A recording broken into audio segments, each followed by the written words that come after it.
Let's go! Okie dokie.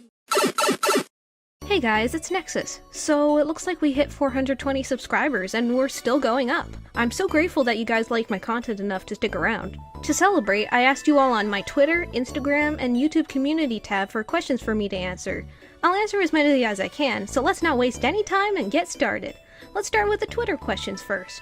Hollow Leaf asked, what or who inspired you to make videos and art? Okay, so for videos, I was largely inspired by Peter Knetter. He's been my favorite YouTuber for the longest time. He mostly focuses on cool crafty creations nowadays, which is great, but he used to center around commentary videos. I was always fascinated by his passion for expressing his opinions and experiences, and I thought that I could give it a try. It still remains my favorite type of video to make. As for art, I have always been interested in it. I started really wanting to learn how to improve my art once I started getting into Club Penguin when I was 12 though. I was really fascinated by the characters and story that I would draw penguins all the time. I guess not much has changed since that's mainly what I draw nowadays. Owen the Nerd asked, what was the first video game you ever played? The first game I ever remember playing was Pets Dogs 2 for the Wii. It was this sort of action RPG but with dogs.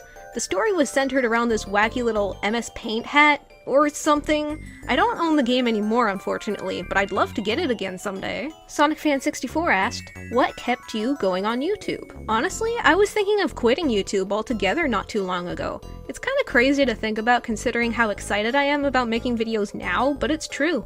I didn't think that anyone would like me or my content, and I even started getting self-conscious about my voice because I thought it sounded bad. The thing that kept me going through that was truly entering the Club Penguin Webkins communities for the first time.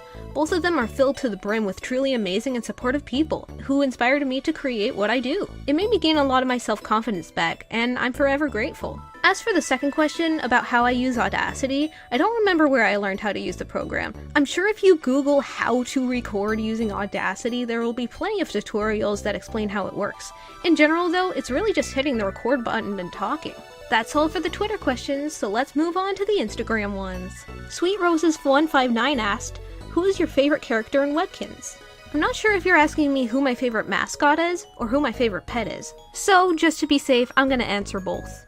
My favorite pet is the Cocker Spaniel. Yup, the dog on the front of the tag.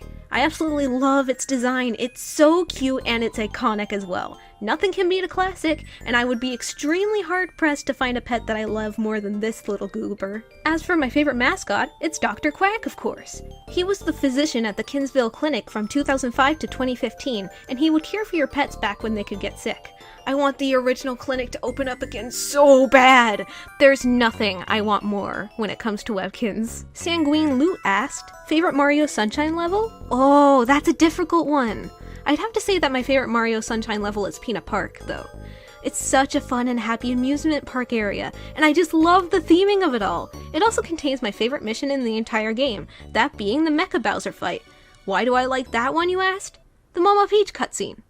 Nuff said. They also ask what the hardest Mario Sunshine level is. I'll be honest, the only thing that's difficult about Mario Sunshine for me is having to turn the game off. That's so hard for me to do, considering I'm always so absorbed in the wonderful environment of Isle Delfino.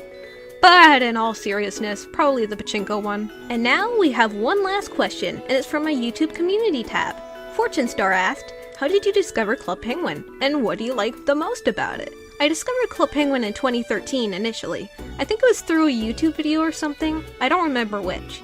However, when I tried to sign up, it wouldn't let me for some odd reason, so I signed up for Webkins that day instead. 3 years later in 2016, I tried again, and it worked. I've been on the Club Penguin train ever since.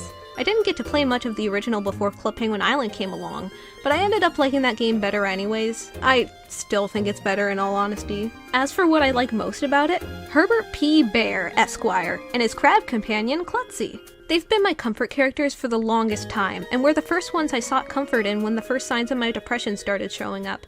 I didn't know why I was suddenly so sad all the time, but these two were the reason it was kept at bay for longer. I really wish they'd come up with something new that's Club Penguin related, just so that I can see them in new media again. I kind of got a taste of that last year when I watched the Club Penguin specials for the first time. Both Herbert and Klutzy were so cute in those, especially Monster Beach Party. I see how it is. Klutzy, set sail for that iceberg. Time for a little fun in the sun, courtesy of Herbert P. Bear. Despite our impending doom, I've never felt this close to another penguin before. And there you have it. That's all the questions I received. Thank you guys so much for sending me questions to answer. If you didn't get the chance to ask a question, that's totally fine. I'm sure I'll be doing more things like this when I hit bigger milestones, so rest assured that you'll be answered sooner or later. Thank you guys for 420 subscribers, and thank you so much for watching. This is Nexus, signing out.